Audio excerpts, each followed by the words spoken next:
Bonsoir à tous, me revoilou, me revoilà, voilà. Donc, ce soir, je reviens pour la petite vidéo aventure. Donc hier, je vous ai parlé de Mayotte et donc ma décision qui était de partir là-bas pour toujours essayer de devenir maman. Je suis donc partie avec mon compagnon avec qui j'avais tenté les FIV. Lui, il était du Comore, donc il connaissait un petit peu Mayotte. Et on s'est dit, vu que c'est français, comme je vous disais hier, pourquoi pas? Voilà, pourquoi pas? Peut-être là-bas, ça sera plus facile. Peut-être là-bas, on trouvera une famille. Peut-être, voilà, avec des peut-être et des si, mais on a décidé de partir. Donc voilà, on est parti. On avait décidé de partir pour 3 mois. On s'est envolé là-bas, on avait pris une auberge. Ni lui ni moi ne savions vraiment où on se dirigeait. C'était un petit peu l'aventure. Et aussi savoir comment on pouvait aborder la chose. Alors après, ça va peut-être choquer certains, en se disant que ouais, c'est pas la voie légale, c'est bizarre. On n'est pas parti pour acheter des enfants, je vous le dis tout de suite.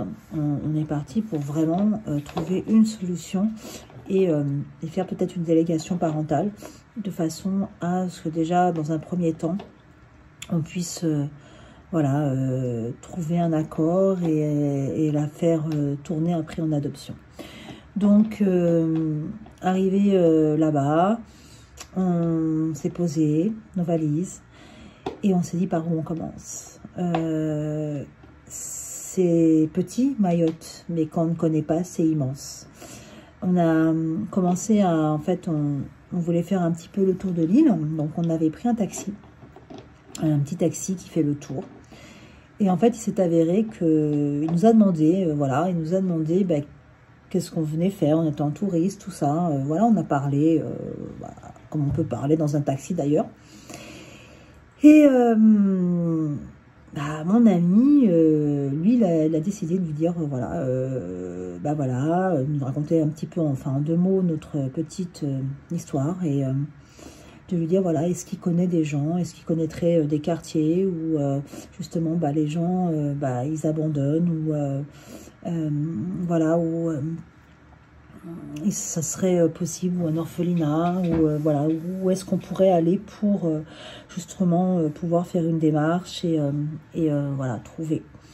Et du coup, il nous a répondu que lui, il venait d'une famille pauvre, qu'il avait un fils qui avait 4 ans, avec sa femme, qui elle était comorienne, lui était maoré. Donc, lui était français, mais elle était comorienne. Du coup, il nous a expliqué qu'il avait un fils avec elle. Donc, je vous ai dit qu'il avait 4 ans. Et elle avait un fils d'une première union qui avait donc 7 ans. Lui, il nous a dit que lui serait d'accord éventuellement pour qu'on discute par rapport à son fils. Parce que c'était difficile, parce que il aurait voulu qu'il puisse faire ses études en France, parce que c'était compliqué, que là où il vivait c'était petit, et qu'il serait apte à faire au tribunal une demande d'abord de se connaître, comme on restait 3 mois, de se connaître, de présenter les enfants, son fils, et de voir si comment le contact pouvait se passer, et de se revoir et d'en reparler, et de présenter sa famille. Donc je suis rentrée, j'étais toute contente, on est rentré à l'hôtel, une sorte d'auberge, c'était plutôt une auberge, et il nous a dit, on nous a donné rendez-vous le lendemain pour aller visiter avec lui l'île et sur l'endroit où il vivait. Et là, j'étais super contente. J'ai appelé donc mes parents le soir en disant que peut-être, avec des points d'interrogation, mais peut-être, on avait peut-être trouvé la personne et peut-être l'enfant qui allait avec cette personne, et qu'elle avait l'air sérieuse et qu'il était prêt à aller au tribunal. C'était des hypothèses, mais dans mon cœur qu'attendait depuis déjà tellement de temps, c'était pour moi un côté positif. Le lendemain, on s'est donc rendu à l'embarcadère parce qu'il était sur une île en face de là où on habitait, enfin on logeait plutôt. Et il nous a attendus de l'autre côté, il était là avec sa famille. Et il nous a amenés donc dans sa maison où logeait sa femme, ses enfants et donc les tontons, enfin tout ça, comme on peut imaginer que ça se passe. Et là, ça a été, il m'a présenté donc ce petit garçon du haut de ses 4 ans, qui, ça a été le coup de foudre. Quand je dis coup de foudre, ça a été, c'est bizarre. C'est comme si lui et moi, on se connaissait depuis toujours. Il m'a sauté dans les bras. C'était magique. Voilà, c'était magique, que je comprenais moi-même pas. Enfin, il m'a pas quitté de la journée. Il me suivait partout. On a été à la plage avec la famille, les parents et tout ça. Et vraiment, il ne me quittait pas. Et on devait les revoir le lendemain. Donc là, on n'a pas trop abordé tout ça, le sujet. C'était vraiment pour un premier contact avec la famille, pour un petit peu, voilà, déjà voir comment ça se passait. Et donc avec bon, le deuxième, je l'ai vu aussi, celui de 7 ans, mais au départ, de toute façon, c'était l'enfant de ce monsieur et de cette femme, mais seulement cet enfant-là. Du coup, le soir, on est reparti sur notre île, et là, le petit s'est mis à pleurer.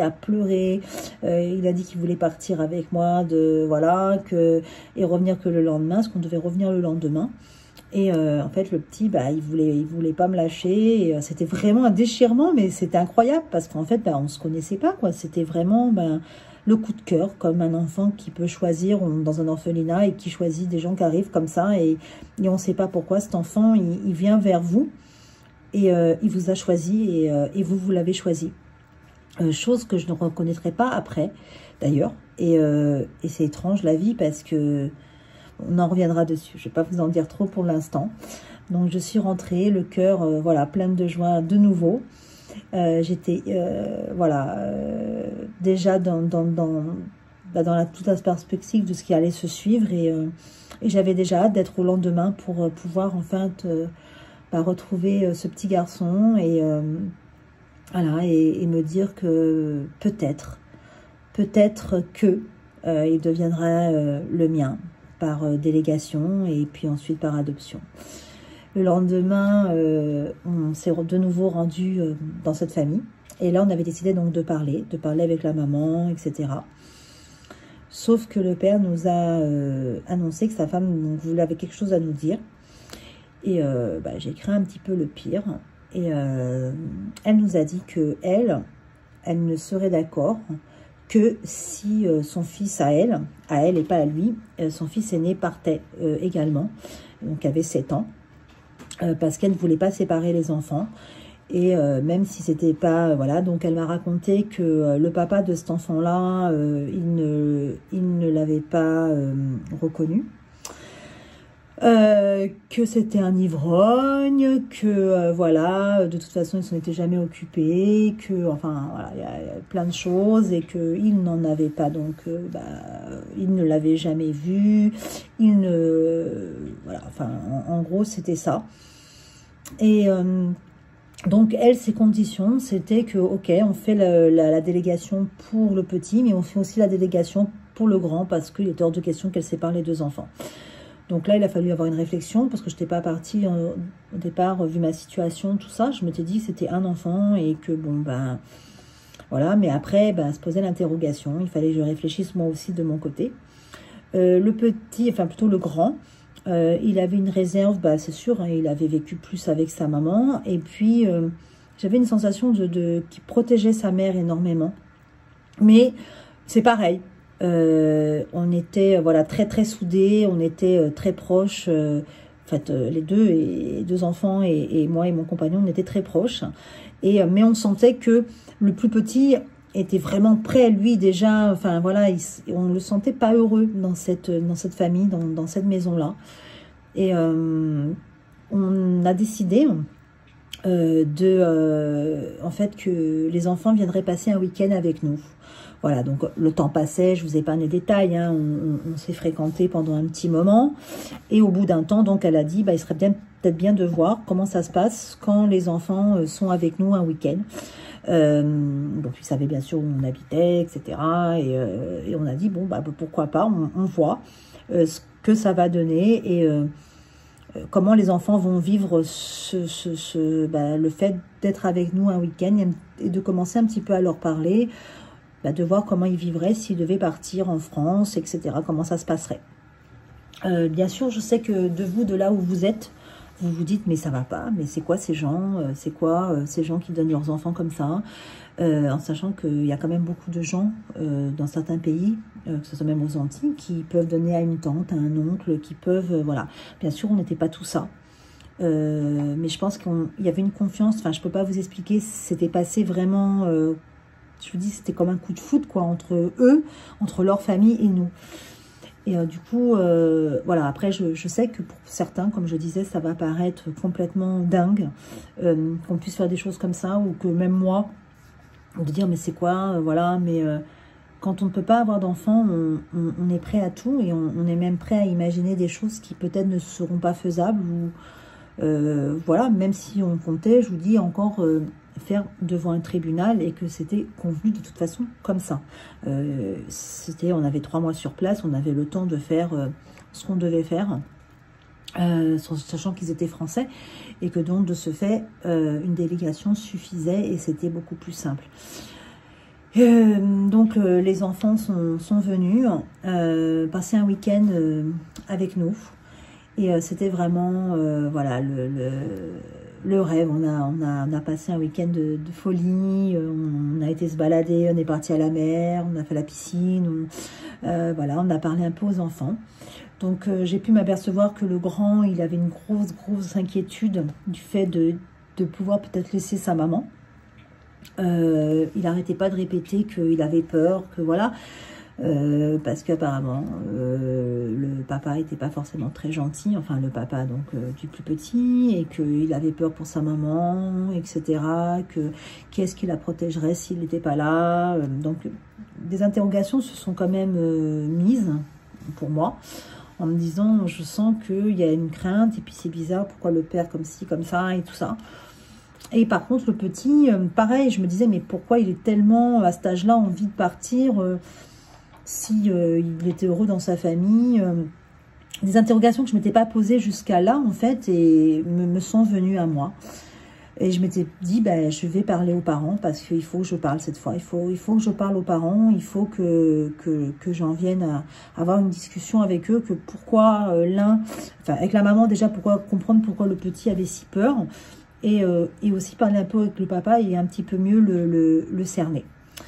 Voilà, et ça c'était prévu, donc on devait ramener les enfants le lendemain et discuter avec eux de tout ça. Je sais que vous attendez la suite de l'histoire, sauf que je ne voudrais pas vous en dire trop maintenant, sinon ça serait pas drôle, et puis il faut le temps, il faut laisser le temps au temps, et bien peut-être demain ou après-demain, vous saurez ce qu'on s'est dit. Voilà, avec les parents et la suite ou la non-suite de cette aventure à Mayotte. Et ouais, non, vous ne saurez rien de plus ce soir. Je vous laisse imaginer la suite. À demain, ou pas. Bye bye.